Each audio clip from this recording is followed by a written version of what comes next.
അങ്ങനെ വരാൻ പോകുന്ന ആപ്പിളിൻ്റെ ലേറ്റസ്റ്റ് പുതിയ മോഡലായിട്ടുള്ള ഐഫോൺ 17 സീരീസ് അതിൻ്റെ ഏതാനും പുതിയ കുറച്ച് ലീക്സും ഇൻഫർമേഷൻസും പുതിയ അപ്ഡേറ്റുകളും എല്ലാം നമുക്ക് ലഭിച്ചിട്ടുണ്ട്. അതിനെപ്പറ്റിയാണ് നമ്മൾ ഇന്നത്തെ ഈ ഒരു വീഡിയോയിലൂടെ സംസാരിക്കുന്നത്. അതോടൊപ്പം പബ്ലിക്കലി ഐഫോൺ 17 Pro കാണാൻ സാധിച്ചു. അതിൻ്റെ ഇമേജസും ലീക്സും ഒക്കെ ഇപ്പം ഇൻ്റർനെറ്റിൽ അവൈലബിൾ ആണ്. സോ അതിനെപ്പറ്റിയും നമുക്ക് സംസാരിക്കാവുന്നതാണ്. So this is Milan and welcome back. അപ്പോൾ നിങ്ങൾ ടൈറ്റിലിലും തംബ്നെയിലും കണ്ട പോലെ ഐഫോൺ 17 Pro കഴിഞ്ഞ ദിവസം പബ്ലിക് അപ്പിയറൻസ് ചെറിയ രീതിയിലൊന്ന് നടത്തിയിട്ടുണ്ടായിരുന്നു. ഇത് നടക്കുന്നത് അങ്ങ് കാലിഫോർണിയയിലാണ്. കാലിഫോർണിയയിലെ സാൻ ഫ്രാൻസിസ്കോയിലെ യൂണിയൻ സ്ക്വയറിൽ ഈ ഒരു തൊപ്പിയും കണ്ണാടിയും വെച്ച ഒരു വ്യക്തി 2 ഫോണുകൾ കയ്യിൽ ഹോൾഡ് ചെയ്തേക്കുന്ന ഇമേജ് ഇത്രയേ ഉള്ളൂ, ലീക്കായിട്ടുള്ളൂ. അതിൽ വളരെ ക്ലിയർ ആയിട്ട് കാണാം ആദ്യം ഇരിക്കുന്ന ഒരു ഐഫോൺ 16 Pro ആണ്. കാരണം അതിൻ്റെ ലോഗോ മാസ്ക് ചെയ്തിട്ടുണ്ട്. അതോടൊപ്പം അതിൻ്റെ തൊട്ട് താഴെയായിട്ട് ഒരു ബ്ലാക്ക് കേസിൽ മറ്റൊരു ഫോണും കാണാൻ സാധിക്കും. കഴിഞ്ഞ മാസങ്ങളിൽ ഞാൻ ചെയ്തിട്ടുള്ള ഐഫോൺ 17 സീരീസിൻ്റെ ലീക്സ് ആൻഡ് റൂമേഴ്സ് വീഡിയോ കണ്ടിട്ടുള്ളവരാണെങ്കിൽ മനസ്സിലാകും. അതിലെല്ലാം നമ്മൾ കാണിച്ചിട്ടുള്ള റെൻഡേഴ്സ്, നമുക്ക് ഇൻ്റർനെറ്റിൽ എല്ലാം അവൈലബിൾ ആയിരിക്കുന്ന റെൻഡേഴ്സ് നിങ്ങൾ ഒരിക്കലെങ്കിലും കണ്ടിട്ടുണ്ടെങ്കിൽ മനസ്സിലാവും. അതായത് ഇതുവരെ ഉണ്ടായിരുന്ന ഈ ഒരൊറ്റ ക്യാമറയുടെ കട്ടൗട്ട്, ഈ ഒരൊറ്റ സിംഗിൾ ക്യാമറ കട്ടൗട്ടിൽ നിന്ന് മാറി ഇത് മൊത്തത്തിൽ ഈ ഇങ്ങേയറ്റം വരെ എക്സ്റ്റെൻഡ് ചെയ്യുന്ന രീതിയിലാണ് ആ പറഞ്ഞ കാര്യങ്ങളിൽ ഒരു വള്ളിയോ പുള്ളിയോ തെറ്റാതെ അതേ രീതിയിൽ വളരെ സിമിലറായിട്ട് കാണാൻ പറ്റുന്ന ഒരു ഡിവൈസാണ് രണ്ടാമത്തെ കയ്യിലിരിക്കുന്ന ആ ഒരു ബ്ലാക്ക് കേസുള്ള device. So which means that is 17 Pro. അത് തന്നെയാണ് ഈ ഒരു ഇമേജിലും കാണുന്നത്. ഫാർ എൻഡിൽ 2 ഹോളുകൾ, അതിലൊന്ന് ഫ്ലാഷും മറ്റൊന്ന് ലൈഡാറുമാണ്. വിച്ച് മീൻസ് ഫീൽഡ് ടെസ്റ്റിങ്ങിന് വേണ്ടി കൊണ്ടുവന്നിരിക്കുന്ന യൂണിറ്റാണ് അദ്ദേഹത്തിൻ്റെ കയ്യിലുള്ളത്. മേ ബി അദ്ദേഹം ഒരു ആപ്പിൾ എംപ്ലോയി ആയേക്കാം, അല്ലെങ്കിൽ ആപ്പിൾ എഞ്ചിനീയർ ആയേക്കാം. അതിനോടൊപ്പം തന്നെ മറ്റൊരു കാര്യം കൂടെ കാണാൻ സാധിക്കും. അതിന് മുകളിലുള്ള 16 Proയുടെ ആ ഒരു ആപ്പിൾ ലോഗോ കവർ ചെയ്യുന്ന രീതിയിലൊരു ബ്ലാക്ക് സ്റ്റിക്കർ, അതും മറ്റൊരു ടെസ്റ്റിംഗ് ഡിവൈസാണ്. ഇത് രണ്ടും വെച്ചിട്ടാണ് ടെസ്റ്റിംഗ് നടത്തുന്നത്. അതിലെ ആ ബ്ലാക്ക് സ്റ്റിക്കർ എന്ന് പറയുന്നത് അതൊരു കോഡാണ്, അതായത് ട്രാക്കബിൾ കോഡാണ്. അത് ആപ്പിൾ ടെസ്റ്റിംഗ് യൂണിറ്റുകളെ ട്രാക്ക് ചെയ്യാൻ വേണ്ടി യൂസ് ചെയ്യുന്ന ഒരു സംഭവമാണ് അതിനകത്തുള്ളത്. സോ ആ ഒരു കോഡ് റിവീൽ ആകാതിരിക്കാൻ വേണ്ടിയാണ് ആ ഒരു ബ്ലാക്ക് സ്റ്റിക്കേഴ്സ് ഉപയോഗിച്ചിരിക്കുന്നത്. ഇതൊക്കെയാണ് ഈ ഫീൽഡ് ടെസ്റ്റിങ്ങിലേക്ക് വരുമ്പം നമുക്ക് പൊതുവെ ആപ്പിളിൻ്റെ ഭാഗത്ത് നിന്ന് കാണാൻ പറ്റുന്ന കുറച്ച് സിമിലർ ആയിട്ടുള്ള ബിഹേവിയർ. അപ്പോൾ എന്താണ് ഈ ഒരു ഫീൽഡ് ടെസ്റ്റിംഗ്? നിങ്ങൾ ആ ടേം കേട്ടിട്ടില്ലായിരിക്കും. സോ അത് ഞാൻ ജസ്റ്റ് ഒന്ന് ചുരുക്കി പറയാം. അതായത് ഇതുപോലെ ഇപ്പം 16 Pro അല്ലെങ്കിൽ ആപ്പിൾ ഒരു ഫോൺ റിലീസ് അല്ലെങ്കിൽ ഒഫീഷ്യലി ലോഞ്ച് ചെയ്യാൻ പോകുന്നതിൻ്റെ ഒരു 6-7 മാസം മുന്നേ നടക്കുന്ന കുറച്ച് കലാപരിപാടികളാണ് ഈ പറഞ്ഞ ടെസ്റ്റിങ്. സോ ടെസ്റ്റിങ്ങിന് 3 ഫേസുകളുണ്ട്. ഒന്ന് EVT engineering validation test, 2 DVT design validation test, 3 PVT production validation test. ഇതിലെ ആദ്യത്തെയാണ് EVT എഞ്ചിനീയറിംഗ് വാലിഡേഷൻ ടെസ്റ്റ്. ഈ ഒരു ടെസ്റ്റ് ഫേസിലാണ് നമുക്ക് പ്രോട്ടോടൈപ്പുകൾ, ഇതുപോലുള്ള പ്രോട്ടോടൈപ്പുകൾ കാണാൻ സാധിക്കും. ഇതിൽ പല കമ്പോണൻസ് എല്ലാം കൂടെ കമ്പൈൻ ചെയ്തിട്ട്, അതായത് ആപ്പിൾ ഉദ്ദേശിക്കുന്ന രീതിയിലുള്ള ഡ്യൂറബിലിറ്റി, പെർഫോമൻസ്, ഇതെല്ലാം ഈ പറയുന്ന ഡിവൈസിന് തരാൻ സാധിക്കുന്നുണ്ടോ, അല്ലെങ്കിൽ അത് അവരാഗ്രഹിക്കുന്ന പോലത്തെ ഒരു ഡിസൈഡ് ഔട്ട്കം ആപ്പിൾ ഉദ്ദേശിക്കുന്ന ആ ഒരു ഔട്ട്പുട്ട് കിട്ടുന്നുണ്ടോ ഇല്ലയോ എന്നുള്ളത് ടെസ്റ്റ് നടത്തുന്നത് ഈ ഒരു EVT സ്റ്റേജിലാണ്. അതിനുശേഷം വരുന്നതാണ് DVT ഡിസൈൻ വാലിഡേഷൻ ടെസ്റ്റ്. ഈ ഒരു ഫേസിലാണ് EVT സ്റ്റേജിൽ നടത്തിയിരിക്കുന്ന ടെസ്റ്റിൻ്റെ റിസൾട്ട് അതിനെ ബേസ് ചെയ്തിട്ടുള്ള മാറ്റങ്ങൾ DVT സ്റ്റേജിൽ മാറ്റും അല്ലെങ്കിൽ കൊണ്ടുവരും.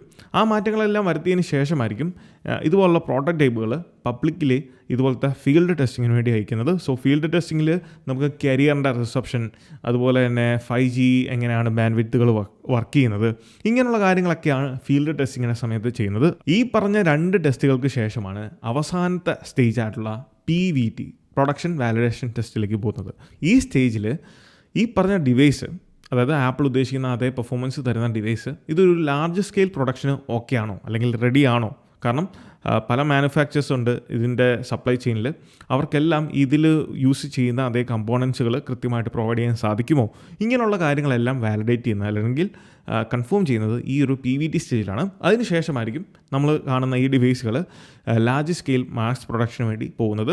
അപ്പോൾ എന്നാണ് ഐഫോൺ 17 Pro ലോഞ്ച് ആകുന്നത് എന്ന് ചോദിച്ചാൽ ഇനി 3 അല്ലെങ്കിൽ 4 ആഴ്ചത്തെ കാത്തിരിപ്പ് മാത്രമേ ഉള്ളൂ. സോ എന്തായാലും സെപ്റ്റംബർ 1st വീക്ക് അവസാനം, അല്ലാന്നുണ്ടെങ്കിൽ 2nd വീക്ക് ആദ്യം, ഈ ഒരു ടൈമിലായിരിക്കും ഐഫോൺ ആപ്പിൾ ലോഞ്ച് ചെയ്യാൻ പോകുന്നത് എന്നുള്ള കാര്യം 100% ഉറപ്പാണ്. 2, എന്തുകൊണ്ട് ഐഫോൺ 17 Proയുടെ ഈ ഒരു ക്യാമറ മോഡ്യൂൾ ബാക്ക് ഡിസൈൻ ഇത്ര വലിച്ചു നീട്ടി വലിയ രീതിയിൽ കൊണ്ടുവരുന്നു എന്ന് ചോദിച്ചാൽ അതിനൊറ്റ ഉത്തരവേ ഉള്ളൂ. പുതിയ 48 മെഗാപിക്സലിൻ്റെ ടെലിഫോട്ടോ ലെൻസ് കൊണ്ടുവരുന്നു എന്നുള്ളത് കൊണ്ടാണ്.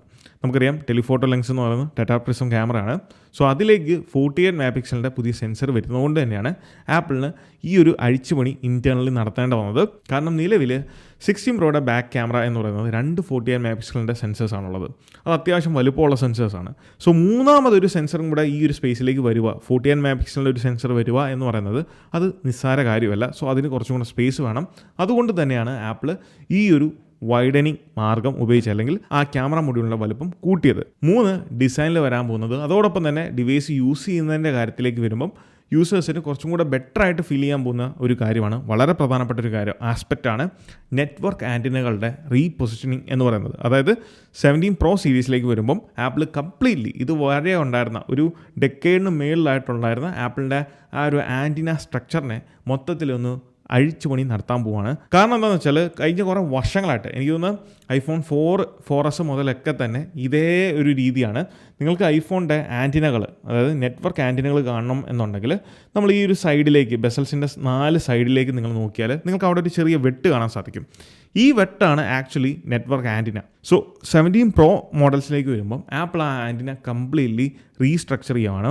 എങ്ങനെയാണെന്ന് വെച്ചാൽ ഇപ്പം ആപ്പിൾ വാച്ച് അൾട്രയിൽ ചെയ്തേക്കുന്ന രീതിയിലാണ് അത് മാറ്റാൻ പോകുന്നത്. So apple watch ultra inspired ആണ് ആപ്പിളിൻ്റെ പുതിയ ആൻറ്റിനയുടെ സ്ട്രക്ചർ അല്ലെങ്കിൽ പൊസിഷൻ എന്ന് പറയുന്നത്.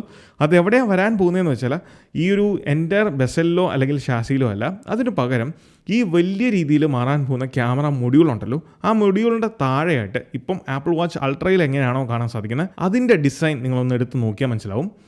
ആൻറ്റിനാസ് പ്ലേസ് ചെയ്തേക്കുന്നത് ആപ്പിളിൻ്റെ ഈ അല്ലെങ്കിൽ ഈ ഒരു വാച്ചിൻ്റെ ഡിസ്പ്ലേയുടെ താഴെയായിട്ടും ആ ബെസൽസ് തുടങ്ങുന്ന ആ ഒരു ഗ്യാപ്പിൻ്റെ ഇടയിലാണ് ഈ പറഞ്ഞ ആൻറ്റിന പ്ലേസ് ചെയ്തേക്കുന്നത്. അതും സൈഡ്സിലാണ്, താഴത്തെ ഒരു പോർഷനിലും മേളത്തെ ആ ഒരു പോർഷനിലും. സോ ഈ രീതിയിലായിരിക്കും ആപ്പിൾ 17 Pro സീരീസിലേക്ക് വരുമ്പം ആൻറ്റിനകൾ പ്ലേസ് ചെയ്യാൻ പോകുന്നത്. അതായത് ഈ ക്യാമറ മൊഡ്യൂൾ ഇത്രയും വലുപ്പത്തിൽ മൊത്തം എക്സ്റ്റെൻഡ് ചെയ്യുന്നതുകൊണ്ട് തന്നെ ഡിവൈസിന് കുറച്ചും കൂടെ സ്പേസ് ഇവിടെ കിട്ടുവാണ്. സോ ആ ഒരു സ്പേസിൽ വളരെ ഈസി ആയിട്ട് ആപ്പിളിന് ആൻറ്റിനാസ് പ്ലേസ് ചെയ്യാൻ സാധിക്കും. ഈ ഒരു ഒറ്റ മാറ്റം കൊണ്ട് 2 ഗുണങ്ങളാണ് നമുക്ക് ലഭിക്കാൻ പോകുന്നത്. ഒന്ന്, ഈ ഒരു ഡിവൈസിൻ്റെ മൊത്തത്തിലുള്ള ഇൻറ്റഗ്രിറ്റി, ഡിവൈസിൻ്റെ സ്ട്രക്ചറൽ ഇൻറ്റഗ്രിറ്റി കുറച്ചും കൂടെ ബെറ്റർ ആവും. കാരണം ഇടയ്ക്ക് ആൻറ്റിനാസ് ഒന്നും വരുന്നില്ല എന്നുള്ളത് കൊണ്ട് തന്നെ. 2, നെറ്റ്വർക്കിൻ്റെ മൊത്തത്തിലുള്ള റിസപ്ഷൻ, ആ ഒരു റേഞ്ച് പിടിക്കുന്ന ആ ഒരു കേപ്പബിലിറ്റി അല്ലെങ്കിൽ റേഞ്ചിനെ ഡിസ്ട്രോട്ട് ചെയ്യുന്ന രീതിയിലുള്ള പ്രോബ്ലംസ് എല്ലാം തന്നെ മാറും. പിന്നീട് iPhone 17 Pro സീരീസിൽ വരാൻ പോകുന്ന ഡിസൈൻ ചേഞ്ചുകളിലെ വളരെ എടുത്തു പറയേണ്ട അല്ലെങ്കിൽ പെട്ടെന്ന് ക്യാച്ചിങ് ആയിട്ടുള്ള ഒരു ഡിസൈൻ ചേഞ്ച് എന്ന് പറയുന്നത് ഇതിൻ്റെ ബാക്കിൽ വരാൻ പോകുന്ന ഡ്യുവൽ ടോൺ ആണ്. അതായത് ഈ റെൻഡേഴ്സിൽ നിങ്ങൾ കാണുന്ന പോലെ ഒരു ഡ്യുവൽ ടോൺ കളറായിരിക്കും ബാക്ക് പാനലിൽ വരുന്നത്. അത് വേറെ ഒന്നും കൊണ്ടല്ല, മാക്സേഫ് റിങ്ങിനെ ഒന്ന് അഡ്ജസ്റ്റ് ചെയ്യുവാണ് അല്ലെങ്കിൽ പൊസിഷൻ ഒന്ന് ചേഞ്ച് ചെയ്യുവാണ്. കാരണം ഈ ഒരു ക്യാമറ മൊഡ്യൂളും ഇതിന് ഇൻറ്റേർണലിൽ വരുന്ന കുറേ ചേഞ്ചസ് കൊണ്ട് തന്നെ മാക്സേഫിനെ ഒന്ന് അഡ്ജസ്റ്റ് അല്ലെങ്കിൽ റീപൊസിഷൻ ചെയ്യുവാണ്. ഈ ഒരു റീപൊസിഷൻ നടക്കുന്നതുകൊണ്ട് തന്നെ കംപ്ലീറ്റ്ലി ഗ്ലാസ് എലമെൻറ്റ് യൂസ് ചെയ്യുന്നതിന് പകരം ആ മാക്സേഫ് ഏരിയ വരുന്നിടത്ത് മാത്രമായിട്ട് ഈ ഒരു ഗ്ലാസ്, അതായത് വയർലെസ് ചാർജിങ് വർക്ക് ആകണം എന്നുണ്ടെങ്കിൽ അല്ലെങ്കിൽ മാക്സേഫ് വർക്ക് ആകണം എന്നുണ്ടെങ്കിൽ അതിൽ ഗ്ലാസ് എലമെൻ്റ് ഉണ്ടായിരിക്കണം. മാക്സേഫ് വരുന്ന ആ ഒരു ഏരിയയിൽ മാത്രമായിട്ട് ഗ്ലാസ് കൊടുക്കാൻ എന്നുള്ള രീതിയിലാണ് ആപ്പിൾ ഇപ്പം കറൻ്റ്ലി ഡിസൈൻ്റെ ആ ഒരു ഫൈനൽ വന്നിരിക്കുന്നത്. അതോടൊപ്പം തന്നെ ആപ്പിൾ ലോഗോ, ഇപ്പം നിങ്ങൾ കാണുന്ന ആപ്പിൾ ലോഗോ എന്ന് പറയുന്നത് കറക്റ്റ് ആപ്പിളിൻ്റെ അല്ലെങ്കിൽ ആ ഒരു ഡിവൈസിൻ്റെ സെൻറ്ററിലാണ്. ഈ സെൻറ്ററിൽ നിന്ന് മാറി കുറച്ചും കൂടെ താഴത്തേക്ക് റീപൊസിഷൻ ചെയ്യാൻ പോവാണ്. അതിൻ്റെ കാര്യം എന്താണെന്ന് വെച്ചാൽ ഈ ഒരു ഗ്ലാസ് എലമെൻറ്റ് വരുന്നുള്ളത് കൊണ്ട് തന്നെ ആ ഗ്ലാസിൻ്റെ സെൻറ്റർ പൊസിഷനിലായിരിക്കും ആപ്പിൾ ലോഗോ ഇനി മുതൽ ആപ്പിൾ പ്ലേസ് ചെയ്യാൻ പോകുന്നത്. സോ പ്രോ സീരീസിനായിരിക്കും ഈ ഒരു മാറ്റം വരുന്നത്. അതാണ് ലേറ്റസ്റ്റ് ലീക്സിൽ അറിയാൻ സാധിച്ചത്. ആപ്പിൾ ലോഗോ കാണാൻ സാധിക്കുന്ന രീതിയിലായിരിക്കും ആ ഒരു മാക്സേഫിൻ്റെ റിങ്ങിനെ ആപ്പിൾ അഡ്ജസ്റ്റ് ചെയ്യാൻ പോകുന്നത്. ഇനി ഇതിലെ 4ാമത്തെ മാറ്റം എന്താണെന്ന് വെച്ചാൽ ബാറ്ററിയുടെ കാര്യത്തിൽ വരാൻ പോകുന്ന ഏറ്റവും വലിയൊരു ചേഞ്ചാണ് 17 Proയിലും Pro Maxലും. സംഭവം എന്താണെന്ന് വെച്ചാൽ പുതിയൊരു എൽ ഷേപ്പ് ബാറ്ററിയാണ് ആപ്പിൾ ഇതിൽ കൊടുക്കുന്നത്. iPhone 16 Pro സീരീസിൽ നമ്മൾ കണ്ട പോലെ തന്നെ ഒരു സീൽഡ് ആയിട്ടുള്ള ഒരു മെറ്റൽ കേസിങ്ങിനകത്തായിരിക്കും ഈ ബാറ്ററീസും വരുന്നത്. പക്ഷേ അതിന് പല ലെയേഴ്സ് കാണും.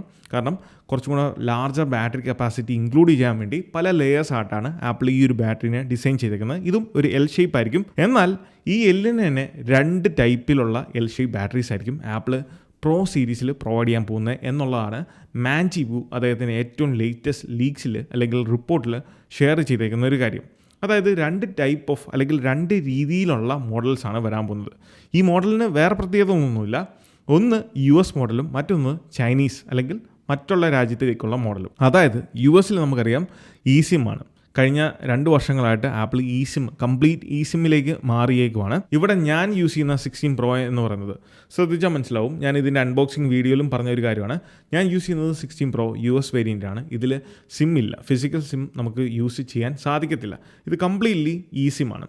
എനിക്ക് ഇതുവരെയുള്ള യൂസേജിൽ യാതൊരു ബുദ്ധിമുട്ടും ഇതുവരെ ഞാൻ ഫേസ് ചെയ്തിട്ടില്ല. നമുക്ക് ഈ ഒരു ഇ സിം വളരെ ഈസി ആയിട്ട് മറ്റൊരു ഡിവൈസിലേക്ക് അല്ലെങ്കിൽ ഐഫോണിലേക്ക് ട്രാൻസ്ഫർ ചെയ്യാൻ സാധിക്കും. സോ ഇ സിം ആയതുകൊണ്ട് തന്നെ കുറച്ചും കൂടെ ലാർജർ കപ്പാസിറ്റി, വളരെ മിനിമലായിട്ടുള്ള വ്യത്യാസത്തിലുള്ള ലാർജർ കപ്പാസിറ്റി ഉള്ള ഒരു എൽ ഷേപ്പ് ബാറ്ററി ആയിരിക്കും US വേരിയൻ്റ് ഐഫോണുകൾക്ക് വരുന്നത്.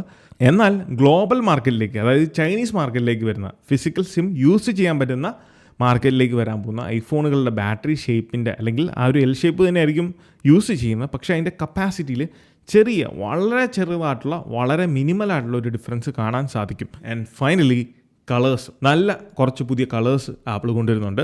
എനിക്ക് തോന്നുന്നു ഏറ്റവും കൂടുതൽ കളേഴ്സ് ചേഞ്ച് കൊണ്ടുവന്ന അവസാനത്തെ ഒരു ഐഫോൺ എന്ന് പറയുന്നത് ഐഫോണിൻ്റെ 14 സീരീസ് ഇറങ്ങിയപ്പോഴാണ്. പിന്നെ പ്രോ സീരീസിലേക്ക് വരുമ്പം കുറച്ച് നല്ല കളേഴ്സ് ഇറങ്ങിയത് എനിക്ക് ഇഷ്ടപ്പെട്ട 13 Proയുടെ സിയാറ ബ്ലൂ, അതോടൊപ്പം തന്നെ 14 Proയുടെ ആ ഒരു പർപ്പിൾ കളർ, ഇത് രണ്ടും എനിക്ക് ഇഷ്ടപ്പെട്ടതാണ്. സിയാറ ബ്ലൂ അടിപൊളി കളറാണ്. ഈ വർഷം ഐഫോൺ 17 സീരീസിലേക്ക് വരുമ്പം ആപ്പിൾ പുതിയ യെല്ലോ, പിങ്ക്, ഗ്രീൻ ഇതുപോലുള്ള കളേഴ്സ് എലോങ് വിത്ത് നോർമലി നമ്മൾക്ക് അവൈലബിൾ ആകുന്ന വൈറ്റ് ആൻഡ് ബ്ലാക്ക് കളർ ഐഫോണിൻ്റെയോടൊപ്പം തന്നെ ആൻഡ് പ്രോ മോഡൽസിലേക്ക് വരുമ്പോൾ 17 Pro, Pro Max സീരീസിലേക്ക് വരുമ്പം നിലവിലുള്ള ബ്ലാക്ക്, വൈറ്റ് അതോടൊപ്പം തന്നെ ഗ്രേ, ഇതിനോടൊപ്പം ആപ്പിൾ 2 പുതിയ കളേഴ്സ് ഡീപ് ബ്ലൂ അതോടൊപ്പം ഒരു കോപ്പറിൻ്റെ, അതായത് ഒരു കോപ്പറുമായിട്ട് സിമിലർ ആയിട്ടുള്ള ഒരു കളറും കൂടെ ആപ്പിൾ പുതുതായിട്ട് ഇൻക്ലൂഡ് ചെയ്യുന്നുണ്ട് അല്ലെങ്കിൽ കൊണ്ടുവരുന്നുണ്ട് എന്നുള്ളതാണ് കറൻ്റ്ലി അറിയാൻ സാധിച്ചത്.